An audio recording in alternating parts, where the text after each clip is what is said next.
خد يالا، والله ما هسيبك، خد يالا. ايه في ايه؟ وسع من طريقي. حاضر، بس بتجري ورا مروان ليه؟ الكلب ما حلش اي حاجه في الامتحان النهارده خالص؟ خالص. الكلب ده هيبوظ سمعتنا، لازم ينضرب يا حاج. خش شوف شغلك معاه. ماشي. الله صحيح، انت عليك امتحان ايه بكره؟ ايه ده؟ هو انا امتحاني بكره؟ هو انت ما تعرفش ان انت عليك امتحان بكره؟ لا طبعا عارف، انا بهزر معاك بس يا حاج. هخش انا بقى اذاكر وانت اتعامل مع مروان. ماشي، خد يالا.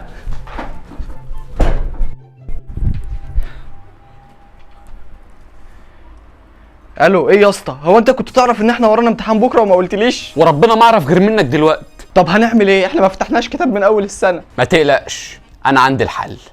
دحيح، افتح يا دحيح. انت متاكد يا ابني ان الواد ده هيرضى يغششنا؟ ده احنا كنا كل ما بنشوفه بنضربه. يا عم ما تقلقش، هو اول ما يشوف الفلوس هينسى كل حاجه. ماشي. ايه يا جدعان في ايه؟ لا مؤاخذه يا دحيح، احنا جايين لك بس بخصوص العرض اللي انت عامله على الطب والهندسه. هو مش انت هو اللي كنتوا بتضربوني كل يوم؟ لا يا عم نضربك ايه؟ ده انت حبيبنا. طب انتوا عايزين ايه؟ انا عايز واحد طب. وانا عايز واحد هندسه بس سكر بره. انتوا هتستظرفوا؟ لا مؤاخذه. طب كده حسابكم 1000 جنيه. احلى 1000 جنيه. نتقابل بكره بقى في الامتحان. يلا بينا. يلا. في ايه يا بابا؟ فهمني طيب. تعال بس معايا كده. طب فهمني طيب يا حاج، في ايه؟ خش يلا هات لي النتيجه بتاعتك. النتيجه؟ هي النتيجه ظهرت؟ ايوه ظهرت، ما انت مش في الدنيا. محدش قال لي يعني انها ظهرت.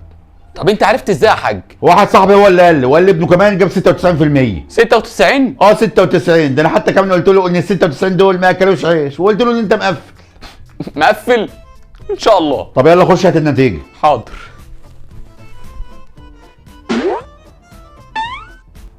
بقول لك ايه يا حاج، ما تريح انت وانا اول ما اجيبها هقول لك. ماشي يا ابني. ايه يا ابني جبت كام؟ طمني. والله يا بابا لسه ما جبتها. طب لما تطلع بقدها لي طمني. حاضر.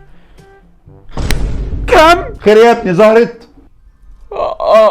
ظهرت. طب طمني جبت كام؟ بص يا حاج، انت هتدوس هنا التليفون هيفتح معاك على النتيجه، شوفها وادعي لي. جيري ليه ده؟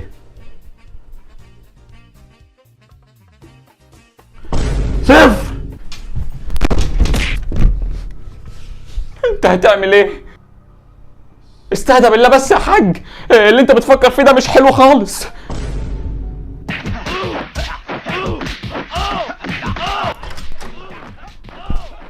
جايب له صفر يا حيوان.